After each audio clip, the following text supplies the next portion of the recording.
Welcome to this lesson on policies to promote adoption of renewable heating and cooling technologies. In this lesson, we discuss a key dilemma. While we are convinced of the need to change to a renewable energy system, and for most of the heating and cooling demands there are renewable technologies, the adoption of renewable heating and cooling is not happening at the required pace and scale. Why is this the case? In previous lessons, my colleagues discussed about economics and societal and public perceptions, both affecting this. But the adoption of renewable heating and cooling technology is also strongly influenced by a mix of policy drivers and regulatory frameworks, which, in case designed well, can spark adoption, even in spite of unfavorable economics or perceptions. The aim of this lesson is to outline key policy considerations that could also be applicable or relevant for other renewable energy, but here focus on renewable heating systems, in order to make you aware of how they affect decision making, that different types of policies exist, how you could make or improve rules that if you are a policymaker, or how to take advantage of them if you want to make renewable heating and cooling systems. Here we go, with the first type of policy: energy efficiency and building regulations. A key technical enabler for renewable heating and cooling systems is the energy efficiency of the buildings and processes we aim to cool or heat. When forcing building owners or industries to make their buildings or processes more efficient, they either have to adopt renewable heating or cooling systems to comply, or it makes it easier and more cost-effective to adopt such systems. An example of such a policy is the energy performance coefficient for new buildings as was constituted in the Netherlands. From around the start of the century, new buildings required to be energy efficient following this energy performance coefficient, EPC. Here shown on the y-axis, getting progressively stricter until the point where around 2020 new buildings should have a net zero yearly energy use. Not meeting this rule is a kick-out criterion for obtaining a building permit for your building. Next to better insulation and adoption of solar panels, this regulation sparked the adoption of aquifer thermal energy storage systems in our country. These ATES systems are heat pump systems which utilize seasonal storage of thermal energy in the underground.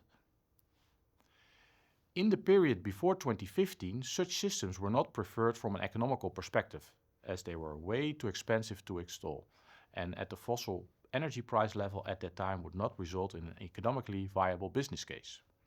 Also, the Paris Agreement was not yet in place, so there were no incentive to choose a different system than cheap gas-fired boilers and air conditioning units. However, in spite of this economic condition, adoption was considerable, as you can see here on with the ATES adoption on the secondary y-axis, negatively correlating with the EPC standard.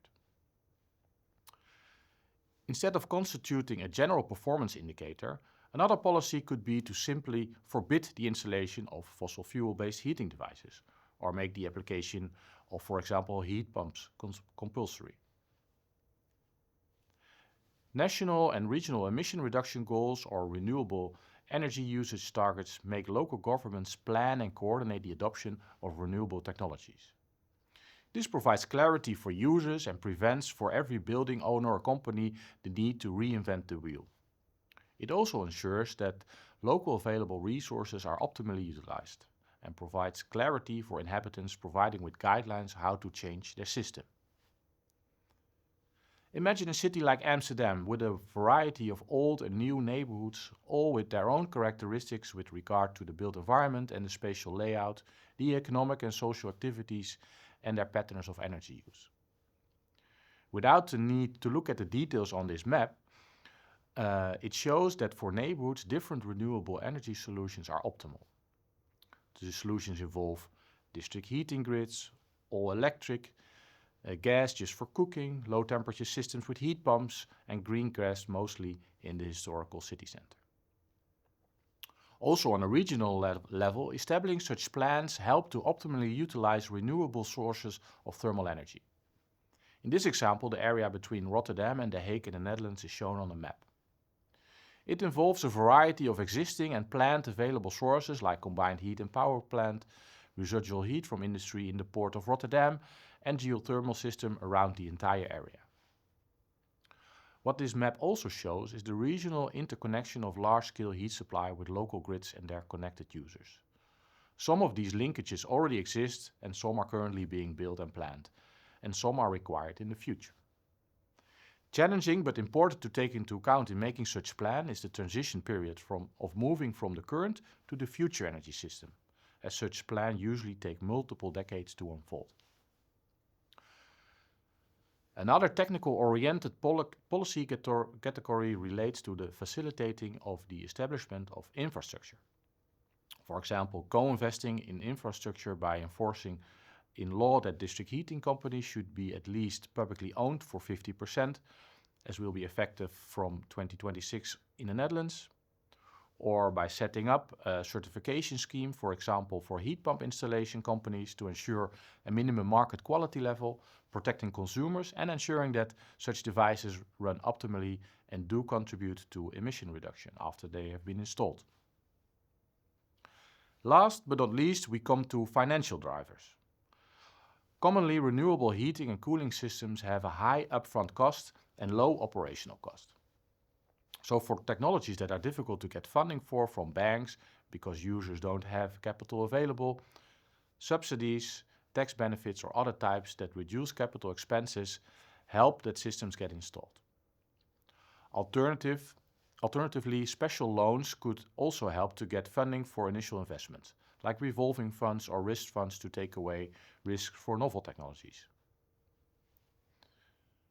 When users have sufficient fund to make the initial investment themselves, but we want to nudge them in making the investment, subsidies can also be based on renewable heating or cooling supplied, ensuring technologies are optimally utilized. And last but not least, instead of making renewable systems cheaper, you can also make fossil-based systems more expensive by means of carbon taxes, for example. Let's summarize our learnings.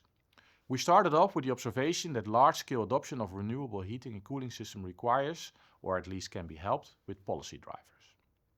We discussed various types of policies that could help the adoption of renewable heating and cooling systems and showed examples of these. All policies can be effective, but which suits best depends on the type of technology, the market conditions and the amount of funds and expertise available at the government responsible for these policies. This concludes our module on thermal energy systems. I hope you enjoyed it and I'm looking forward to greeting you again in the heat components module later on this course. Thank you for your attention.